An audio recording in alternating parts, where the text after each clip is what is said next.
love Heather's new song. Isn't that great? Yay. I emailed her because there's several songs that she's done in the last few weeks, and I said, I think Karen Drucker has met her match. Yeah.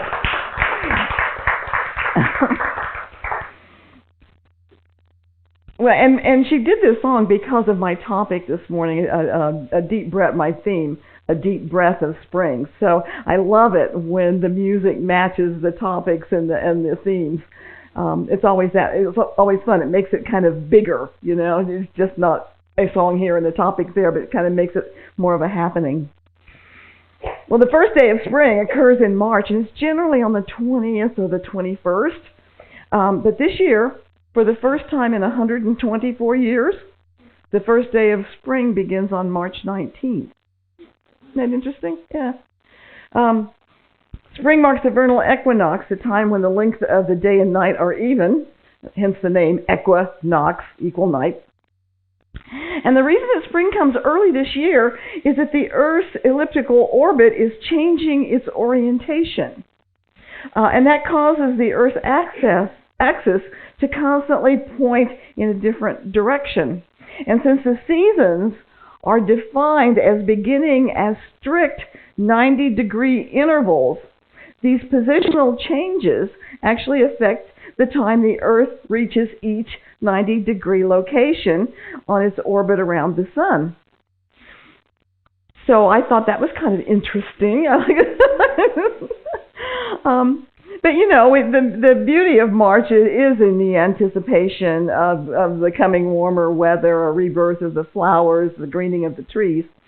But so often the first part of spring is still winter. It's cold, it's uncomfortable, it's windy.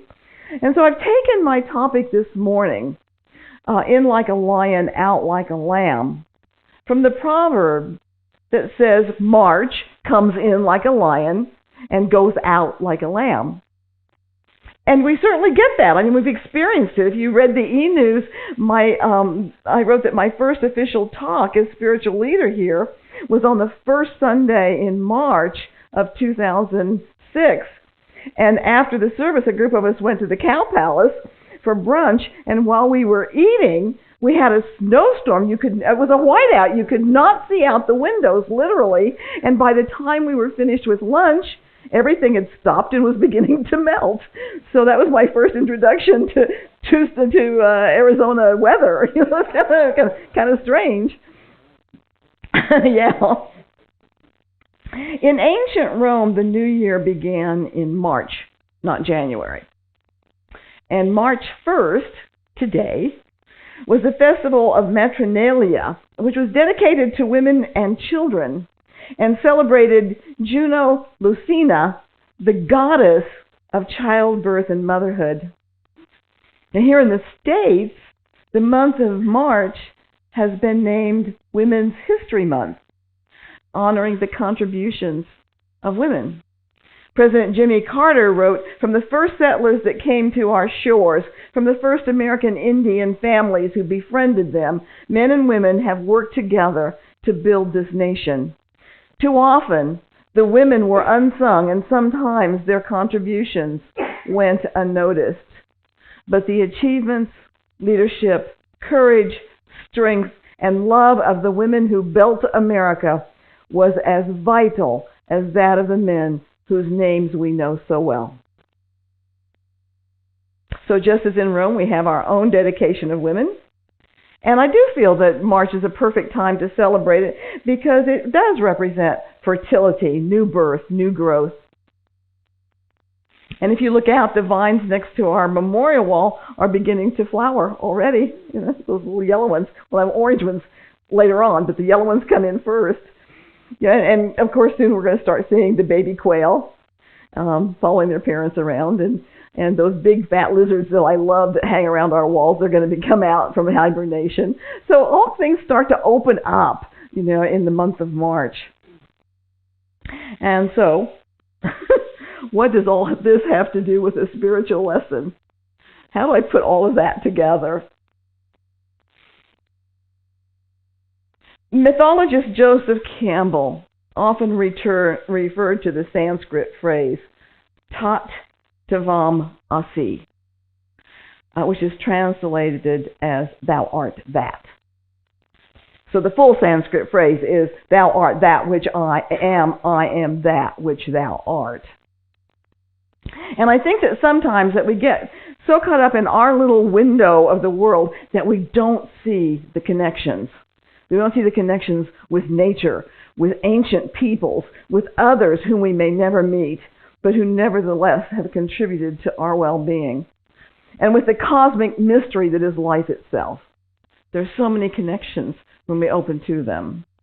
And sometimes we need just simply to be reminded of those connections through celebrations, rites, rituals that honor a god or goddess, or call out the contributions of men and women who may otherwise be forgotten. Sometimes we need to be reminded that we are each God in expression, and as such, we are all one, we are all united, we are all connected. And of course, in Miracles, it says there is only one of us here, and that one expresses in many guises.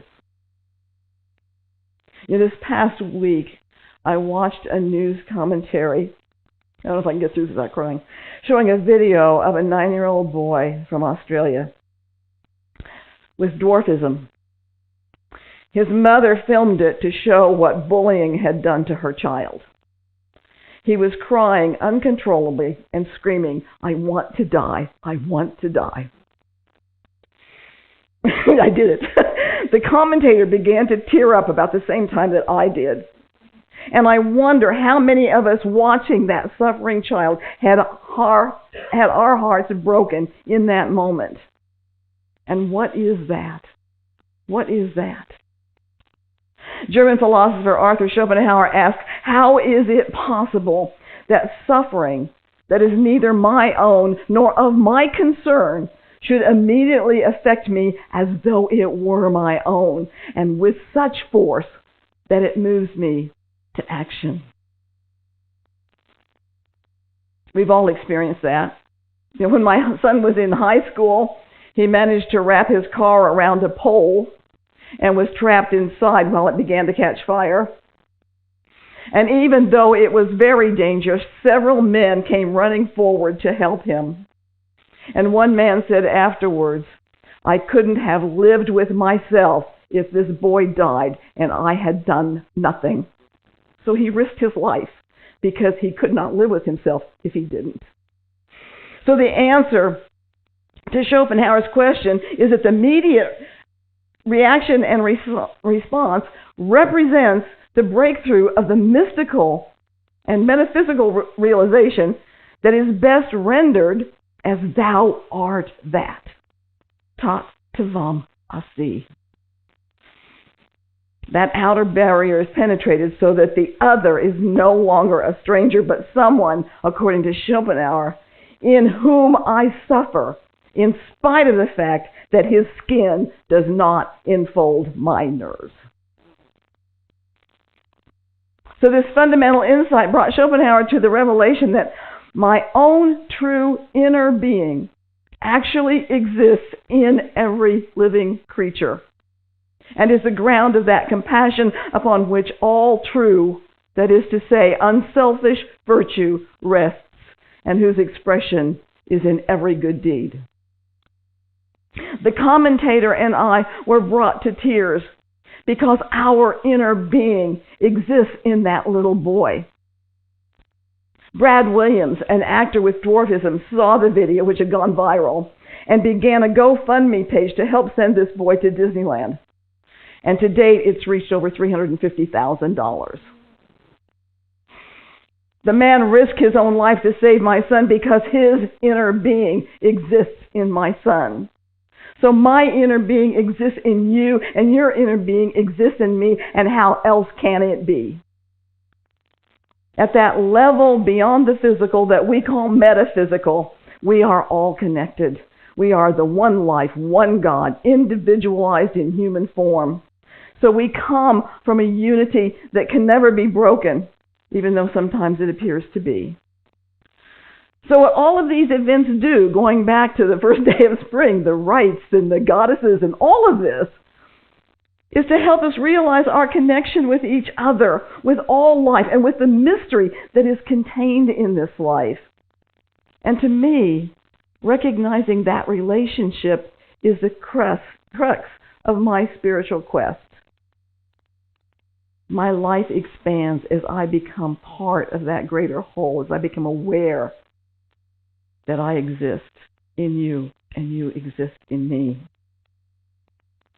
In his book, Thou Art That, Joseph Campbell writes, the primary purpose of a dynamic mythology, which we may underscore as its properly religious function, is to awaken and maintain in the person an experience of awe, humility, and respect in recognition of that ultimate mystery that transcends every name and form.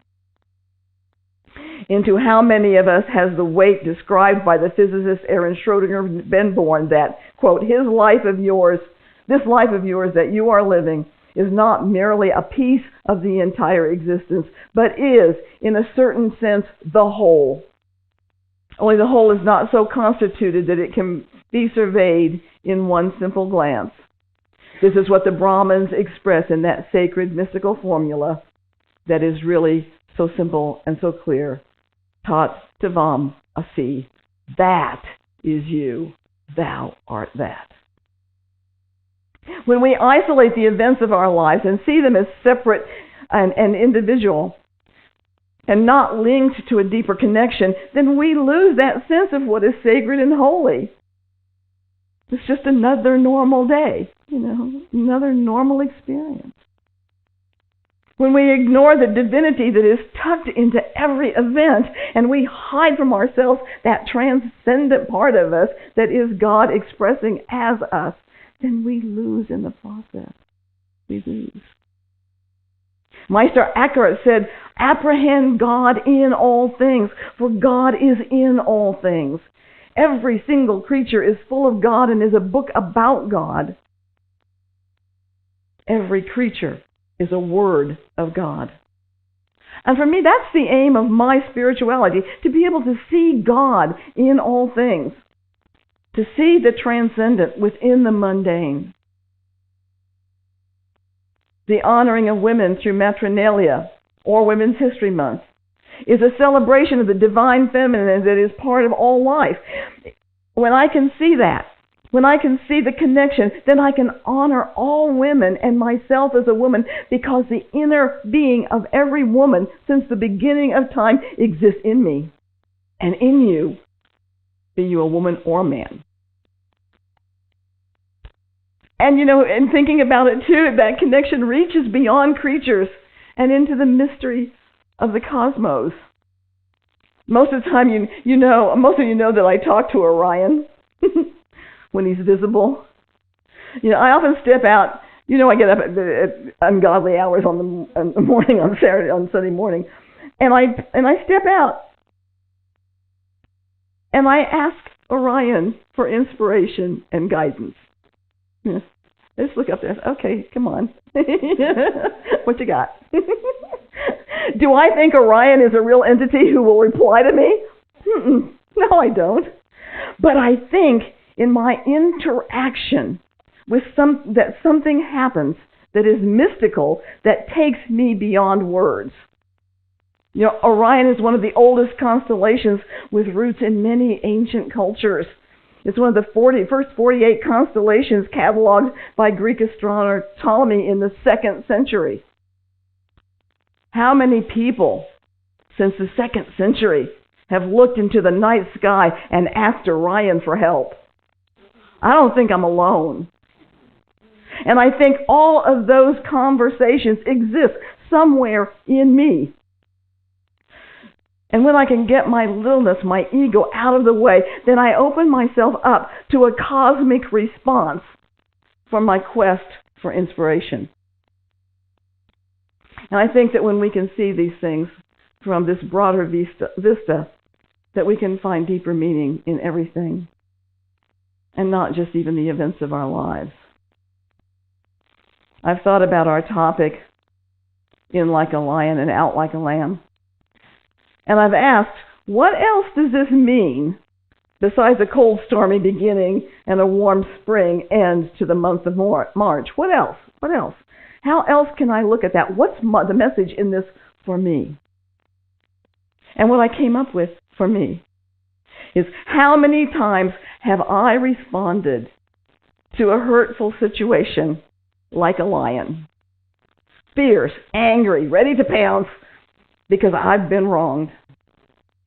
And yet, when I stay with that experience until I can love myself through it, until I can forgive and let go, then my demeanor becomes gentle like a lamb. And think about it. How many times have you reacted initially as a lion and were able to tame those emotions, to bring love into your heart so that you were transformed into that gentle presence that you were meant to be? So doesn't that take our pithy March statement into something we can use as our spiritual practice? Our founder, Dr. Ernest Holmes, tells us we are all living in a world of continuous change, a world in which thought, thing, and experience are all in a constant state of flux. It is the very nature of the universe that there should be continual change and variation. It is a living world, the creation of a living creative intelligence. But behind that which changes, behind that which causes a change, we have found there is something stable and changeless, something eternal, upon which all of the external process of change, something eternal upon which all of the external events depend for their very existence. Behind the endless process of change and the infinite variety of experience and expression, there is that which does not change. And we find that same idea running through the work of Ralph Waldo Emerson. We know better than we do. We do not yet possess ourselves, and we know at the same time that we are much more. I feel the same truth how often in my trivial conversation with my neighbors, that something higher in each of us overlooks this byplay, and Jove nods to Jove from behind each of us. Not only is this concept shared by many spiritually enlightened men and women, but most of us have had a personal mystical experience at one time in our lives. It's what German psychotherapist Karl Durkheim calls a privileged moment. You know, there's a poster on the wall where I have my nails done, and it says, "Life is not measured by the breaths we take, but by the moments that take our breath away." These are the privileged moments, the mystical encounters, when we glimpse a reality and a connection that transcends what we know from our logic and from our intellect.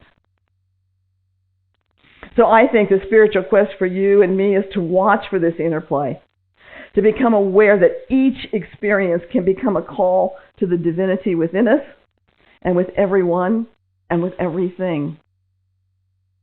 It's to recognize that our own true inner being exists in every living creature and in every experience, and that they exist in us.